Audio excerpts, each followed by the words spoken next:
Que os dois principais candidatos à presidência da República, Jair Bolsonaro e Lula, utilizaram o Twitter para repercutir o debate deste domingo na TV.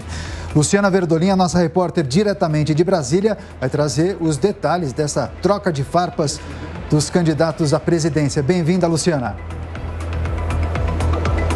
Bom dia, Daniel. Bom dia a todos. Foi quase que um debate paralelo, nas redes sociais. O presidente Jair Bolsonaro fez questão aí de ressaltar os avanços do governo dele. Disse que como foi possível implementar uma política de redução de impostos, fazer as estatais que antes davam prejuízos darem lucros, reduzir o desemprego, aumentar a arrecadação e também fazer o país crescer mesmo em meio a uma guerra e uma pandemia. Aí ele mesmo responde. Entre tantos outros motivos, não roubando. Lembrando aí diversos ataques que o governo do presidente Jair Bolsonaro faz aos governos petistas exatamente por conta de corrupção, desvios de recursos públicos. Ainda de acordo com o presidente Bolsonaro, havia uma falsa harmonia na política. Bastou um presidente independente formar uma equipe técnica sem indicações políticas para começarem a atacar o poder executivo. Ainda de acordo com o presidente Bolsonaro, de nossa parte, não há interesse no confronto.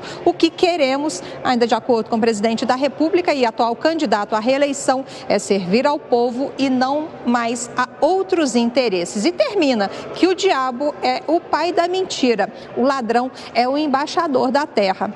Várias vezes o presidente Bolsonaro, inclusive, chamou o ex-presidente Lula de ex-presidiário, o que causou muita irritação, não só em Lula, mas também na claque petista que acompanhou o debate na televisão. Até por conta disso, o ex-presidente Lula rebateu, dizendo que o presidente Jair Bolsonaro sabe das razões pelas quais ele foi preso. Foi para Bolsonaro ser presidente da República. Ainda de acordo com o ex-presidente Lula, nesse processo ele está mais limpo do que Jair Bolsonaro e os parentes dele, e diz que está aqui como candidato para ganhar as eleições e, em um decreto só, apagar todos os sigilos. Um dos questionamentos que foram feitos foi exatamente aquele sigilo de 100 anos que o presidente Jair Bolsonaro colocou aí, por exemplo, no cartão de vacina dele e também nos convidados, nas pessoas que se reuniram com ele, entraram aqui tanto no Palácio do Planalto quanto no Palácio da Alvorada. Com relação ao combate à pandemia da Covid-19, o ex-presidente Lula disse o seguinte, que o presidente Jair Bolsonaro foi negligente com a pandemia, atrasou a compra das vacinas e a CPI conseguiu as provas de corrupção do governo para importar a única solução que poderia salvar vidas. E termina dizendo que, com relação ainda ao sigilo de 100 anos, como explicar uma total irresponsabilidade, segundo o ex-presidente Lula. O que explica é que um presidente brincar com uma doença que matou 680 mil pessoas no país. O debate paralelo movimentou as redes sociais, não apenas com os perfis oficiais do presidente Bolsonaro e do ex-presidente Lula. Pois é, a participação dos candidatos no debate de ontem à noite, também essa repercussão nas redes sociais, em destaque com a Luciana Verdolim, diretamente de Brasília. Vamos seguir com os nossos comentaristas. Roberto Mota, troca de farpas entre Lula e Bolsonaro. Essa situação deve se acentuar ao longo da campanha eleitoral, mas muito provavelmente as equipes dos dois candidatos devem fazer uma reflexão sobre a participação dos dois.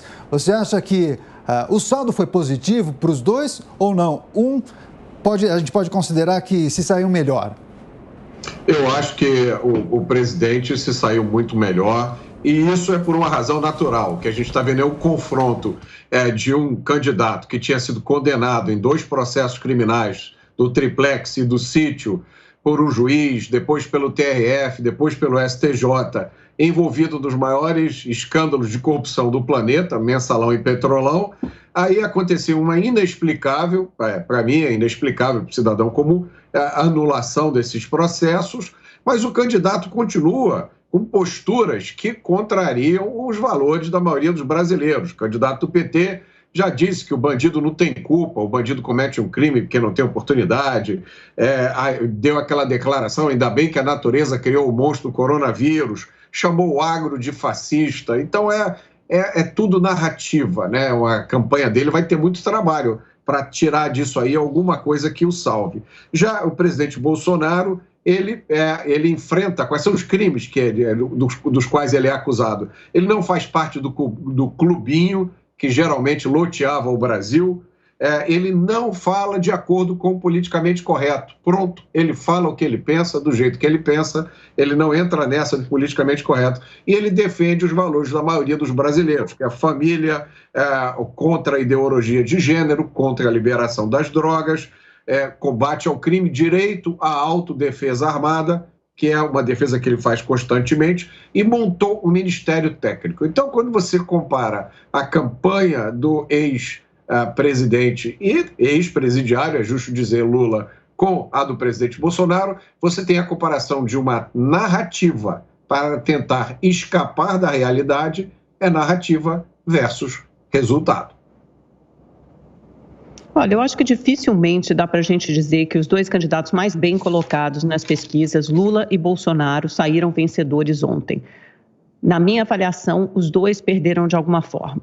Bolsonaro, já disse aqui, começou bem, com um tema que deixa vulnerável o ex-presidente Lula, que foi o tema da corrupção. Ele foi enfático, contundente na sua explanação, e o ex-presidente, em vez de ter uma resposta pronta na língua, porque é óbvio que essa pergunta viria, ainda mais com o Bolsonaro sendo o primeiro a perguntar, ele tinha que ter se preparado para essa possibilidade, tinha que ter respondido com as denúncias de corrupção no governo Bolsonaro, por exemplo, os pastores no MEC, o próprio orçamento secreto que ele já havia citado na entrevista para o Jornal Nacional, ou então as suspeitas de rachadinha que pesam contra seus filhos, ou o gabinete do próprio Bolsonaro enquanto ele era deputado. Ele tinha que ter respondido com essas questões, mas ele tergiversou, hesitou, tentou falar dos feitos, dos resultados positivos do seu governo, ou seja, não se saiu bem. Mas depois o Bolsonaro escorregou, ele mesmo fez um gol contra, atravessou a praça, escorregou na casca de banana ao antagonizar com a jornalista Vera Magalhães, dizer que ela era uma vergonha. Ele suscita aquela aversão, aquela rejeição nas mulheres, justamente o segmento do eleitorado no qual ele tem maiores dificuldades.